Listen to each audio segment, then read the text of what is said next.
अगर मेरा पिछला वीडियो देखा ही होगा तो छत्तीसगढ़ की जनजातियों में हम लोग विशेष पिछड़ी जनजातियों का अध्ययन कर रहे थे। आज हम लोग छत्तीसगढ़ के कोरवा जनजाति की बात करेंगे। अगर कोरवा जनजाति की उत्पत्ति अगर देखें तो इनकी अनेक अवधारणाएं हैं, जिनमें से एक अवधारणा यह है कि भगवान शंकर के द्वारा सृष्टि निर्माण के दौरान उनके मन में सृष्टि निर्माण के लिए मानव उत्पन्न, सृष्टि की शोभा बढ़ाने के लिए और सृष्टि की रक्षा के लिए मानव उत्पन्न करने का मन विचार उनके ख्याल में आया। इसके लिए उन्होंने रतनपुर राज्य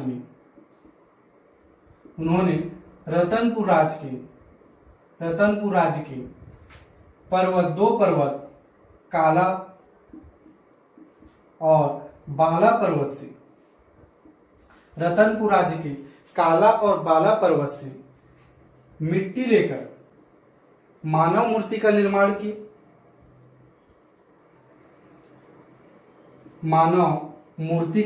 किए। और इसमें जान फूंक दी। मानव मूर्ति का निर्माण किए और उसमें जान फूंक दिया।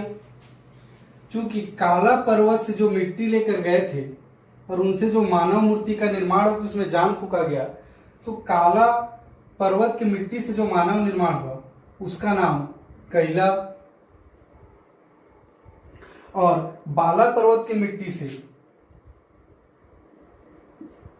मानव का नाम घूमा रखा गया। इस तरह से ही दो मानव मूर्ति के साथ ही भगवान शंकर ने दो स्त्री मूर्ति का भी निर्माण किए और उसमें भी जान फूंक दिए। एक मूर्ति का नाम सिद्धि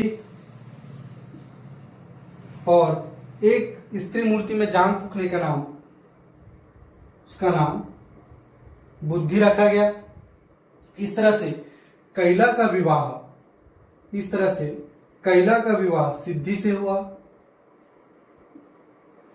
कैला का विवाह सिद्धि से और घूमा का विवाह बुद्धि से हुआ। कैला का विवाह सिद्धि से और घूमा का विवाह बुद्धि से हुआ। इस तरह कैला और सिद्धि से तीन पुत्र हुए। एक का नाम कोल, दूसरा का नाम कोरवा और तीसरे का नाम कोजकू रखा। पहले का नाम कोल, दूसरे पुत्र का नाम कोरवा और तीसरे पुत्र का नाम कोजकू हुआ। इस तरह से कोरवा के भी दो पुत्र हुए। कोरवा के दो पुत्रों में से एक पुत्र पहाड़ों में दहिया खेती करने लगे। इसे ही पहाड़ी कोरवा कहा जाने लगा। और दूसरा पुत्र पर्वतों के नीचे समतल भूमि में स्थायी कृषि करने लगे। उन्हें ही दिहाड़ी कोरवा कहा जाने लगा। इस तरह से आपको अगर मैं जोड़ने की कोशिश करूं तो कोरवा जनजाति की उत्पत्ति में देखें तो काला और बाला पर्वत से जो मिट्टी लेकर गए थे उनसे मानव मूर्ति का निर्माण किया गया। और मानव मूर्ति में जान फूंकने के बाद काला पर्वत की मिट्टी से मानव का नाम कैला और बाला पर्वत की मिट्टी से मानव का नाम घूमा रखा गया। इसी तरह ही दो स्त्री मूर्ति का भी निर्माण करके उसमें जान फूंकने के बाद एक का नाम सिद्धि और दूसरे का नाम बुद्धि रखा गया। इस तरह से कैला का विवाह सिद्धि से हुआ और घूमा का विवाह बुद्धि से हुआ। कैला और सिद्धि से तीन पुत्र हुए। पहले पुत्र का नाम कोल, दूसरे पुत्र का नाम कोरवा और तीसरे पुत्र का नाम कोजकू। इसी में कोरवा के भी दो पुत्र हुए। पहला पुत्र पहाड़ियों में जंगलों को काट के दहिया खेती करने लगे, उसी को हम लोग पहाड़ी कोरवा। और दूसरा पुत्र समतल भूमि में स्थायी कृषि करने लगे पहाड़ों के नीचे, उन्हीं को हम लोग दिहाड़ी कोरवा के नाम से जानने लगे। इस तरह से हमने कोरवा जनजाति की उत्पत्ति के बारे में देखा। अब आइए हम लोग कोरवा जनजाति की स्मरणीय तथ्यों की ओर बढ़ते हैं। अगर कोरवा जनजाति देखें तो प्रमुख रूप से इनका अगर निवास देखें तो सरगुजा संभाग में अंबिकापुर, जसपुर और बलरामपुर, इन जगहों में प्रमुख रूप से पाए जाते हैं कोरवा जनजाति। कोरवा जनजाति पहाड़ों में पेड़ों के बीच मचान बना के रहते हैं। इनके दो उपवर्ग हैं। कोरवा जनजाति के दो उपवर्ग हैं। पहला है पहाड़ी कोरवा और दूसरा दिहाड़ी कोरवा। कोरवा जनजाति के दो उपवर्ग हैं, पहला पहाड़ी कोरवा और दूसरा दिहाड़ी कोरवा। कोरवा जनजाति की जो कृषि पद्धति है उसे हम लोग दहिया बोलते हैं। इनकी कृषि पद्धति दहिया कहलाती है। अगर नृत्य देखें तो कोरवा जनजाति के नृत्य में दमनज नृत्य, जो विवाह के समय किया जाता है, पहाड़ी कोरवा के विवाह के समय दमनज नृत्य किया जाता है। छत्तीसगढ़ में जितने भी जनजातियों के नृत्य हैं उनमें से सबसे भय उत्पादक नृत्य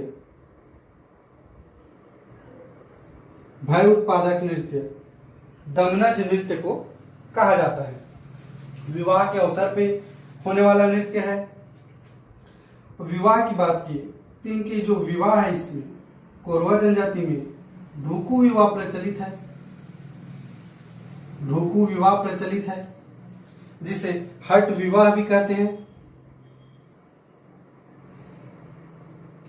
ढोकू विवाह प्रचलित है जिसे हम लोग हट विवाह भी बोलते हैं। इस तरह से अब आपको मैं जोड़ने की कोशिश करूं तो प्रमुख रूप से अंबिकापुर, जसपुर और बलरामपुर इलाके में पाए जाते हैं। पहाड़ों के ऊपर मचान बना के रहते हैं। इनके दो उपवर्ग हैं, पहाड़ी कोरवा और दिहाड़ी कोरवा। साथ ही इनकी कृषि पद्धति है दहिया। नृत्य की बात करें तो कोरवा जनजाति दमनज नृत्य करती है। विवाह के समय पहाड़ी कोरवा के द्वारा दमनज नृत्य किया जाता है। छत्तीसगढ़ में जितने भी नृत्य हैं उनमें सबसे ज्यादा भय उत्पादक नृत्य दमनज नृत्य को बोला जाता है। इनमें विवाह पद्धति है ढोकू विवाह सर्वाधिक प्रचलित है, जिसे हम लोग हट विवाह भी कहते हैं।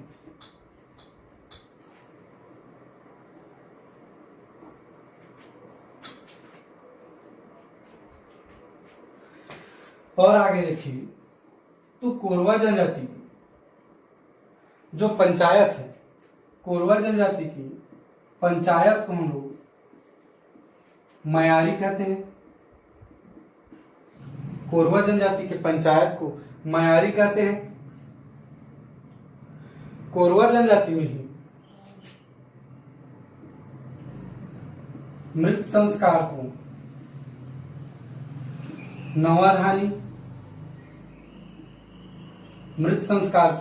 नवाधानी कहते हैं तथा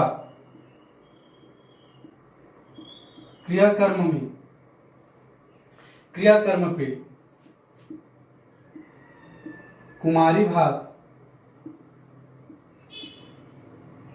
प्रथा प्रचलित है। कोरवा जनजाति में कोरवा जनजाति के पंचायत को मयारी कहते हैं। मृत संस्कार को नवाधानी और क्रियाकर्म पर कुमारी भात प्रथा प्रचलित है। इसी तरह ही कोरवा जनजाति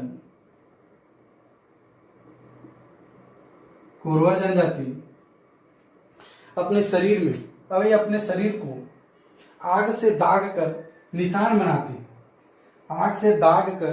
बनाते हैं, जिसे दरहा कहते हैं।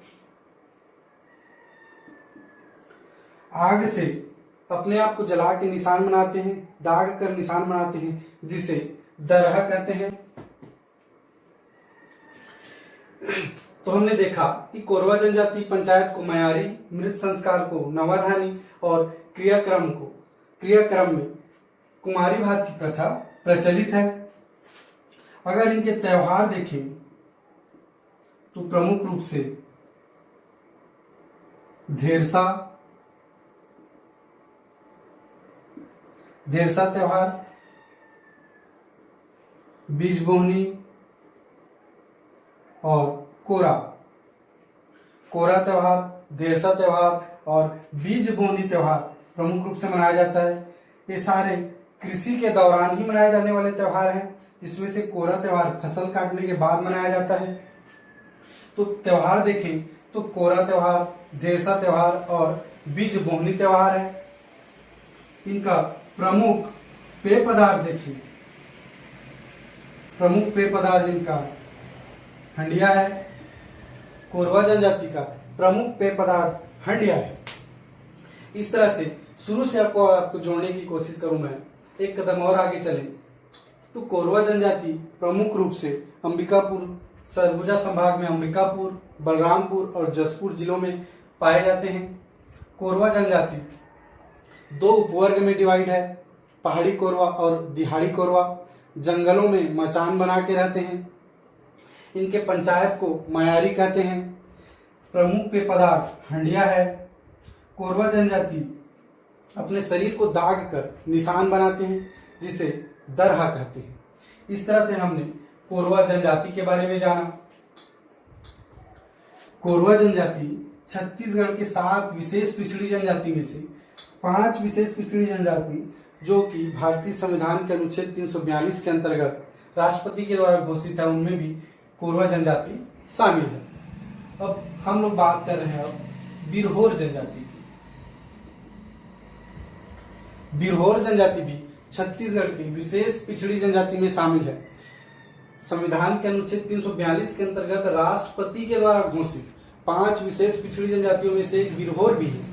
2 विशेष पिछड़ी जनजाति राज्य छत्तीसगढ़ राज्य सरकार के द्वारा घोषित है। बिरहोर जनजाति विशेष पिछड़ी जनजाति में शामिल है। अगर इनकी उत्पत्ति की देखें, इनकी धारणाएं देखें, तो बिरहोर जनजाति 2 शब्दों से मिलकर बना हुआ है। बिरहोर जनजाति 2 शब्दों से मिलकर बना हुआ है, बीर और होर, जिनमें से बीर शब्द का तात्पर्य जंगल से और होर शब्द का तात्पर्य 2 अर्थ, ये 2 तात्पर्य इसके निकाले जाते हैं, जिनमें से कई बिरहोर जनजाति होर शब्द का अर्थ तन से और कई जनजाति होर शब्द का अर्थ मानव से लगाते हैं। हमने देखा कि बिरहोर जनजाति 2 शब्दों से मिलकर बनी हुई है, बीर और होर, जिसमें से बीर शब्द का तात्पर्य जंगल और होर शब्द का तात्पर्य, फिर 2 तात्पर्य लगाए जाते हैं, 2 अर्थ निकाले जाते हैं, जिनमें से कई बिरहोर जनजाति होर शब्द का अर्थ तन से और कई बिरहोर जनजाति होर शब्द का तात्पर्य मानव से लगाते हैं। इस तरह से अगर देखें संयुक्त रूप से, तो बिरहोर जनजाति या बिरहोर शब्द का आशय संयुक्त रूप से जंगल का तन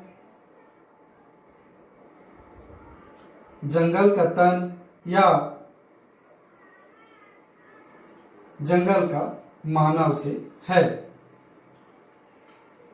इस तरह से हमने देखा कि वह जनजाति जो जंगल में रहती हो, जंगल का तन या जंगल का ही मानव कहलाए, वही जनजाति अपने आप को बिरहोर कहलाती है। इस तरह से अब स्मरणीय तथ्यों में देखें तो बिरहोर जनजाति छत्तीसगढ़ की विशेष पिछड़ी जनजाति में शामिल है। बिरहोर जनजाति अपने आप को बंचर कहती है, या इनका शाब्दिक अर्थ एक बंचर भी होता है, जो वन में रहे, वन का मानव, जंगल का मानव बंचर कहलाते हैं। बिरहोर के युवा गृह को गीतियोना कहते हैं। बिरहोर के युवा गृह को गीतियोना कहते हैं। बिरहोर जनजाति से संबंधित एस.सी. रॉय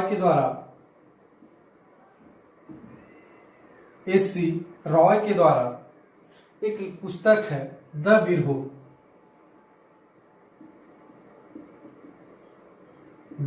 बिरहोर। बिरहोर जनजाति की युवा गृह को बिरहोर कहते हैं। इनके द्वारा एक लिखित पुस्तक, एस.सी. रॉय के द्वारा लिखित पुस्तक द बिरहोर जनजाति से संबंधित है। और बिरहोर शब्द का आशय बंचर से है। ये अपने आप को बंचर, जंगल का मानव, जंगल का तन, इस तरह शब्दों से संबोधित करते हैं। इस तरह से हमने देखा बिरहोर जनजाति, कोरवा जनजाति।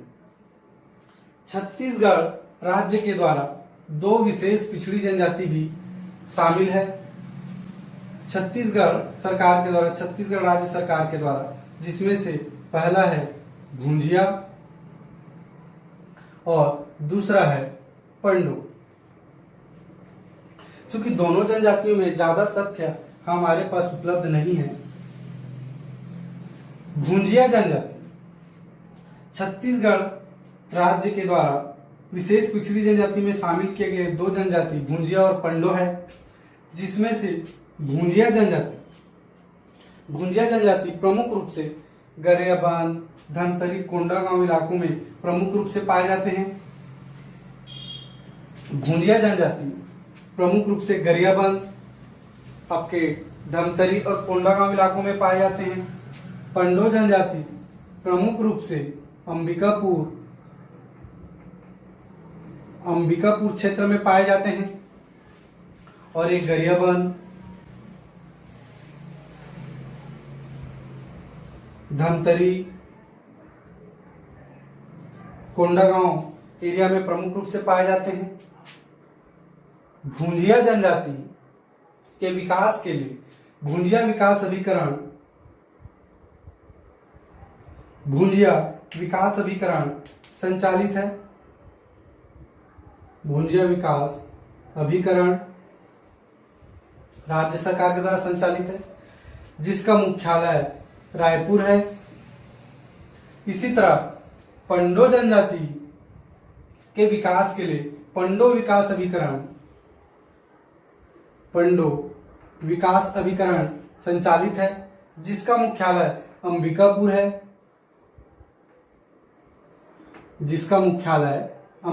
है। भुंजिया गरियाबंद, धमतरी क्षेत्र में निवास करती है।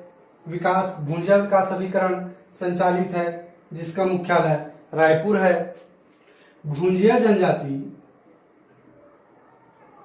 अपने शरीर को दाग कर अपने शरीर में निशान बनाते हैं।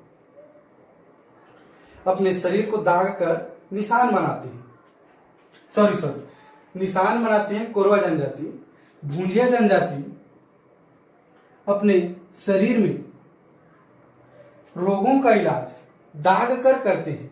हमने देखा था कोरवा जनजाति के बारे में देखा ही था कि कोरवा जनजाति अपने शरीर को दाग कर निशान बनाते हैं। दोनों अलग अलग है। कोरवा जनजाति अपने शरीर में दाग कर एक निशान बनाते हैं, जिसे दरहा कहते हैं।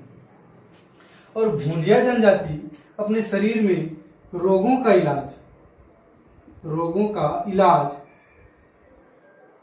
दाग कर करती है। रोगों का इलाज शरीर को दाग कर करती है। इस तरह से दोनों चीजों को याद रखेंगे। रोगों का इलाज शरीर को दाग कर भूंज कर करते हैं। भुंजिया जनजाति में इनका रसोई घर अलग से बनाया जाता है। और इनके इस रसोई घर को लाल रंग से रंग दिया जाता है। रसोई घर को लाल रंग से रंग दिया जाता है। रसोई घर को लाल रंग से रंग दिया जाता है भुंजिया जनजाति में। इसी तरह इनकी इस रसोई घर को लाल बंगला के नाम से जाना जाता है। लाल बंगला के नाम से जाना जा सकता है। यह बोले लाल बंगला से आशय भुंजिया जनजाति के रसोई घर से है। यह क्वेश्चन सीजीपीएससी में पूछा गया है कि लाल बंगला से आशय किससे है, तो लाल बंगला से आशय भुंजिया जनजाति के रसोई घर से। इस तरह से हमने छत्तीसगढ़ के जनजातियों में देखा विशेष पिछड़ी जनजाति 7, जिनमें से 5 केंद्र सरकार के द्वारा और 2 राज्य सरकार के द्वारा घोषित हैं। इनको हमने देखा, जिनमें से राज्य सरकार के द्वारा घोषित भुंजिया और पंडो है। भुंजिया जनजाति भुंजिया विकास अभिकरण, पंडो जनजाति के लिए पंडो विकास अभिकरण। पंडो जनजाति विकास अभिकरण का मुख्यालय अंबिकापुर और भुंजिया जनजाति विकास अभिकरण का मुख्यालय रायपुर है। प्रमुख रूप से इनमें याद रखेंगे, भुंजिया जनजाति अपने रोगों का इलाज शरीर को दाग कर करती है और इनके रसोई घर को लाल रंग से रंग दिया जाता है। इसी को ही हम लोग लाल बंगला कहते हैं। या फिर बोले तो लाल बंगला से आशय भुंजिया जनजाति की रसोई घर से है। इस तरह से हमने 7 जनजातियों को देखा। अगर यह प्रयास मेरा आपको अच्छा लग रहा हो तो इस वीडियो को लाइक कीजिए, शेयर कीजिए और सब्सक्राइब करने के बाद बेल घंटी जरूर दबाइए, जिससे जितने भी संबंधित हो वीडियो मैं अपलोड करूं आपको सबसे पहले मिले। Thank you.